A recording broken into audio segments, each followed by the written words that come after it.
What's going on YouTube? It's your boy Jonathan Elijah, and today I'm gonna be going over 5 things that I like about my Audi S5s. Alright y'all, so here's the whip. It's my 2018 Audi S5. It's the B9 platform. First thing I want to go ahead and look at and talk about with my car is these diamond stitch seats, man. These are like my favorite. Don't mind the car being dirty. My soap is coming in soon.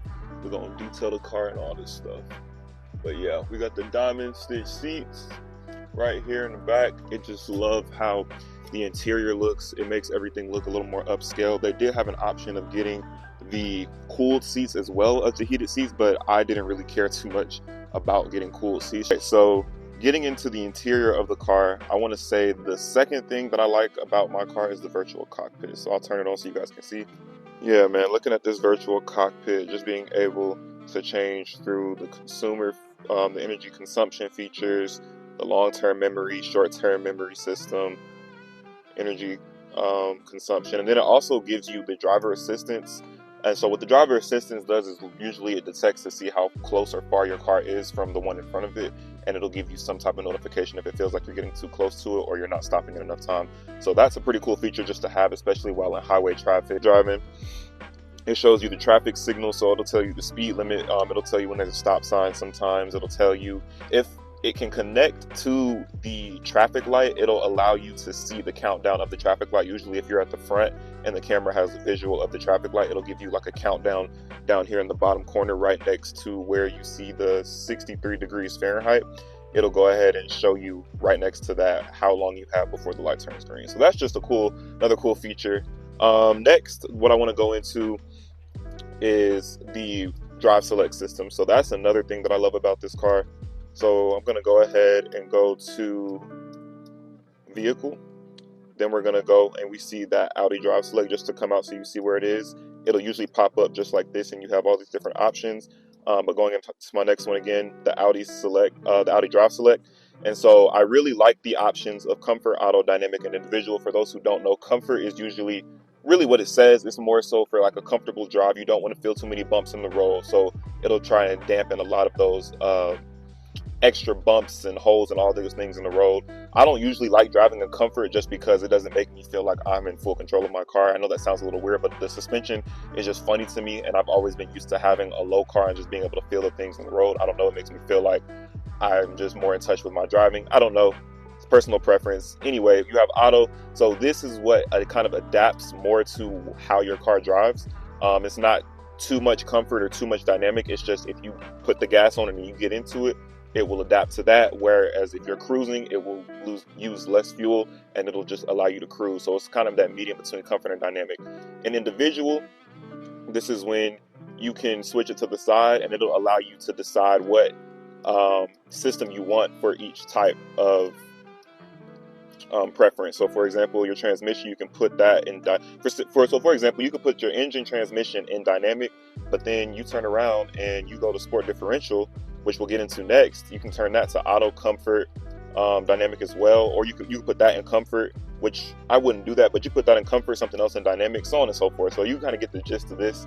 This allows you to just be a little more customizable with your driving. I love that feature. Fourth thing I'll say on the list is the sport rear differential. The sport rear differential to me is an amazing feature. I did some research on it when I first got the car because I had never had one with it, but I had an Audi before, it just didn't have this. But sport rear differential essentially eliminates understeer. So say you're in a steep turn, it'll feel like almost like your car is rotating rather than, I don't know how to explain it. It's not necessarily like, yes, your car rotates when you turn, but it almost feels like your car is moving all in one motion. Whereas with rear wheel or front wheel drive, it might be a little bit different, or even some all wheel drives where there's common understeer. This sport rear differential feature allows for you to not have understeer, and it allows the rear wheels to keep up with how your car is moving, so that if you put some throttle into it, you won't start sliding and slipping. Your car will actually almost in a sense tuck in more and kind of lock you in tight. I don't know, it'll be hard to kind of explain it.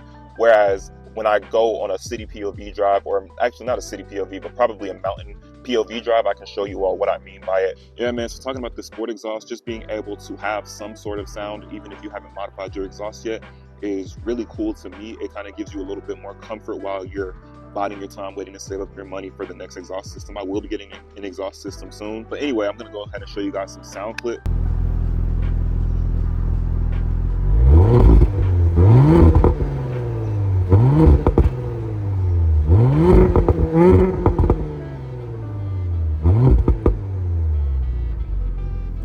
So yeah, man, this is a quick first video. I just wanted to go ahead and give y'all 5 things I liked about my Audi S5, man.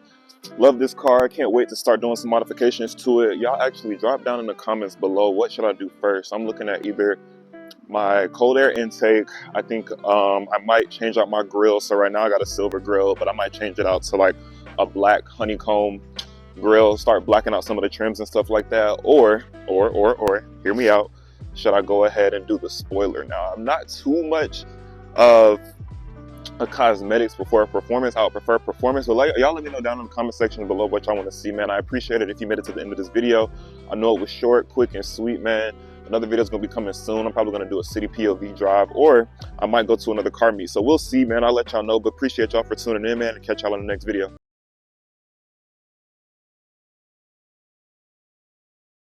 All right, what's good, y'all? We at Caffeine and Octane with It's Just the Six. Gavin right here. Any advice you got for me or just anybody trying to start doing YouTube? Absolutely. He came up and he said that he was starting a channel and everything, and he asked for a few words of advice. The only thing that I tell every single person that's doing YouTube is there is no secrets. Don't think that you're going to trick the algorithm. There's nothing that you need to be trying to like come up with. The only thing that you need to do is consistently post videos, and after that, if you stay with it, you post 100 videos, you will be surprised as hell where you are at the end of that. I swear. Okay. It doesn't matter. It's like, honestly, like Mr. V says, as long as you are every single video trying to get better, and you post 100 videos, at the end of that 100 videos, you're already doing it full time. Cool. Like, regardless. So, well, yeah, y'all. I will post 100 YouTube videos. You heard it from him first. I'll be out here more. Y'all see more. 1 year. All right, cool. Thank you.